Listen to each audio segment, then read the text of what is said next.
Well, that's right, and it is a question of who is watching the people who are in charge of the oversight, and if they're involved in these types of activities, how are they going to conduct proper oversight or bring this story to light? Which, of course, begs the question of the complicity of the mainstream media in failing to report your story and the stories of other whistleblowers like yourself. To what extent has the mainstream media avoided your story, and what role does the media play in shaping our understanding of whistleblower protections? I consider the role of media, I consider them to be the fourth branch, by the way, but the role of media most important, the most important role actually is the media. It's more important than the courts, including the Supreme Court, the President's office, and the Congress, because with media pressure, things can happen.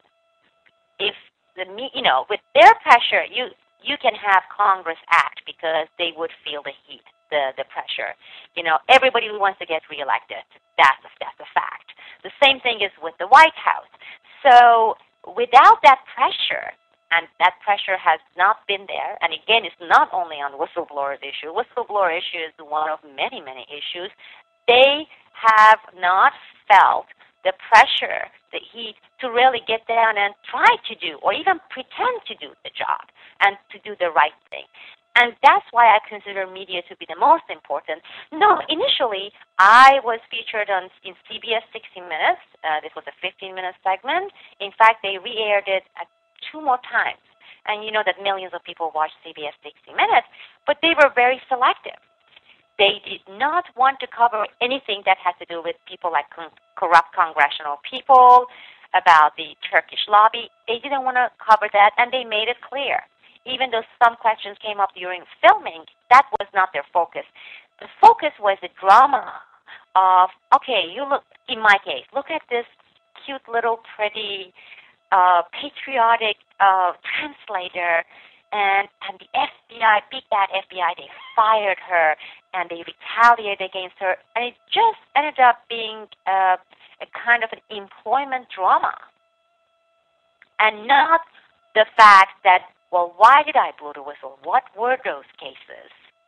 Who were involved in these cases? Who needed protection from these cases from becoming public? So those were not the issues they touched.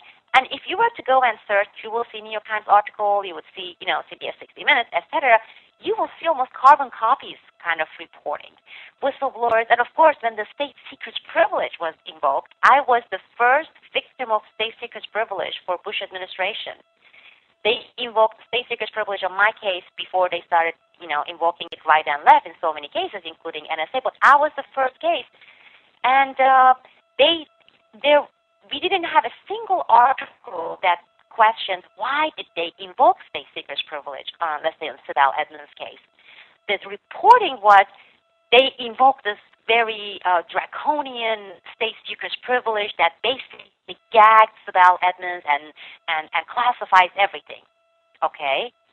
When you report something, you want to answer questions, or you're looking for answers that answer questions like who, why, what. It was not that. It was the fact that the government invoked state secrets privilege, and never wanting to know more than that, or print anything more than that why would they go to such extent to gag and, shut a whistleblower up and the courts, and even, they actually banned reporters from attending the court session for the appellate court, which was really unprecedented for an FBI case. We have had, in the history of these cases, we have had it maybe with the CIA and maybe a couple of military intelligence-related cases, but they have never had it in an FBI case, where FBI comes and says all reporters should be basically banned from the court, and the court's actually going along with it, the judges, and they grant that motion, yet that didn't get any coverage. Why? The question was why, and nobody wanted to ask that question. They didn't want to touch the really hot aspects of this case. They just wanted to be, here are these poor whistleblowers and the government is retaliating against them. And a few days later, it's all forgotten. With Watergate, you had these issues pursued on daily, weekly basis for a long time for it to produce results. If you don't, follow up on these, nothing will come out of it. And the Congress and the executive branch and everyone has, they have learned. We can weather this one too. NSA illegal eavesdropping, comes out in the New York Times. It becomes a hot issue. If you don't do anything, just sit quietly, don't do anything, it goes away. A few weeks, if you're lucky. That's right. And on the issue of the state secrets privilege, I'd like to direct listeners and viewers to an op-ed piece that you wrote in November of last year for boilingfrogspost.com that talked about the way that the media has, in recent reports about state secrets privilege, failed to acknowledge that your case was one of the first cases, or the first case it was invoked on by the Bush administration, and instead focused on more war on terror related stories and how that relates to state secrets privilege, which is an extremely... I'm so glad you brought it up, because this unfortunately applies even more so to alternative media. That was the part that was really shocking and outrageous for me. And not only my case, there are other cases. Richard Barlow, former CIA whistleblower, who actually was the first whistleblower on AQ Khan Network, and how the U.S. government at the time went about hushing the issue and lying to Congress. He had state secrets privilege. We had a DEA, Drug Enforcement Agency's whistleblower, Richard Horn. And Richard Horn's case is tremendous. This was a case that dealt with these DEA agents in Burma, and how the State Department and CIA, they interfered and they tipped off the targets of investigation, which endangered their lives because they didn't want DEA to arrest these guys or make the case. It's a huge case. Nobody in the media, except for Narcosphere, Narco News, nobody has touched it. And even the judge in the case had said, well, CIA, you better settle this case because I'm not going to let you stick this privilege for too long. So CIA is right now, and it's not the CIA, DEA is they are settling this case for like $2 million or $2.5 million as a hush money, basically. No reporting on this, and it's not only failing to report these state secrets privilege cases, but we have our congressional sources, not the elected officials, but sometimes you find some really nice, hardworking aides who do see the wrong things there, and, they sometimes come and they talk to you and they tell you what's going on inside.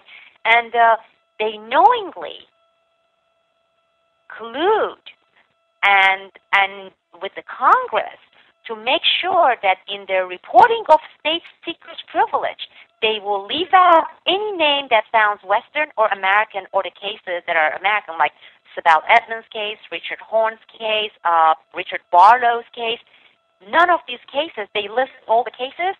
You keep coming across Al-Haramian case and all these Arabic names, and they make it as if the government is invoking these truly anti-American, anti-democrat. It is unconstitutional because it never passed as a law. State secrets privilege. It was based on common law. It's an executive privilege that has never been really tested or taken up by the Congress.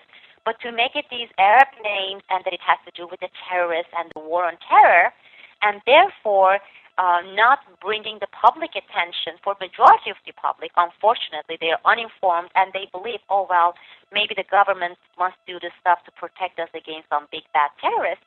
And again, the most surprising part is I have seen this done because the mainstream media, they don't even really report on anything that has to do with state secrets privilege. The worst reportings I have seen that are really censored, blacked out, and in fact, I know for a fact from a congressional office that has been produced by colluding with Congress are coming from some of the alternative media channels.